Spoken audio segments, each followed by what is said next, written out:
প্রদীপের স্ত্রী চুমকির বিরুদ্ধে সাক্ষ্য দিলেন আরও 7 জন।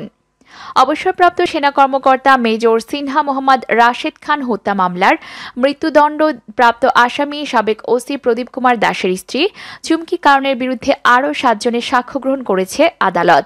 একই সঙ্গে ওসি প্রদীপের বিরুদ্ধে সাক্ষ্য গ্রহণ সাময়িকভাবে স্থগিত করা হয়েছে।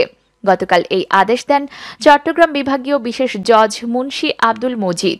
দুদকের আইনজীবী মাহমুদুল হক বলেন, অবৈধ সম্পদ অর্জনের মামলায় চুমকি কারণের বিরুদ্ধে আদালত 7 জন সাক্ষ্য দিয়েছেন। সাক্ষ্যদাতারা সবাই আয়কর বিভাগের কর্মকর্তা এবং কর্মচারী। মামলার অপর আসামি প্রদীপের বিরুদ্ধে অভিযোগপত্র গঠন বাতিল চেয়ে উচ্চ আদালতে আদেশে আদালতে আসেনি, যার কারণে প্রদীপের বিরুদ্ধে সাক্ষ্য গ্রহণ স্থগিত করা হয়েছে। জানা যায়, জ্ঞাত বহির্ভূত সম্পদ অর্জনের অভিযোগে প্রদীপ তার স্ত্রীকে বিরুদ্ধে দুদক 13 পৃষ্ঠার অভিযোগপত্র দাখিল করেন, যাতে সাক্ষী করা হয় 29 জনকে, যার মধ্যে 11 জনের সাক্ষ্য গ্রহণ করা হয়।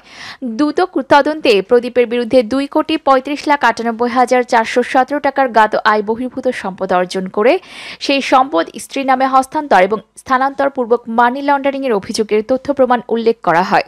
এছাড়া উভয়ের বিরুদ্ধে 49,58,957 টাকার অর্জিত সম্পদের তথ্য ও মিথ্যা তথ্য সম্পদ বিবরণীতে উল্লেখের তথ্য প্রমাণ পাওয়ার কথা উল্লেখ করে। প্রসঙ্গত, 2020 সালের 23 আগস্ট দুদকের সমন্বিত জেলা কার্যালয় চট্টগ্রাম 2 এর তৎকালীন সহকারী পরিচালক মোহাম্মদ রিয়াজউদ্দিন বাদী হয়ে প্রদীপের অবৈধ সম্পদ অর্জনের অভিযোগে মামলা করেন। মামলায় প্রদীপের স্ত্রী চুমকিকেও আসামি করা হয়। তাদের বিরুদ্ধে 3,95,05,635 টাকার জ্ঞাত আয় বহির্ভূত সম্পদ অর্জন, সম্পদের তথ্য গোপন ও মানি লন্ডারিংয়ের অভিযোগ আনা হয়েছে।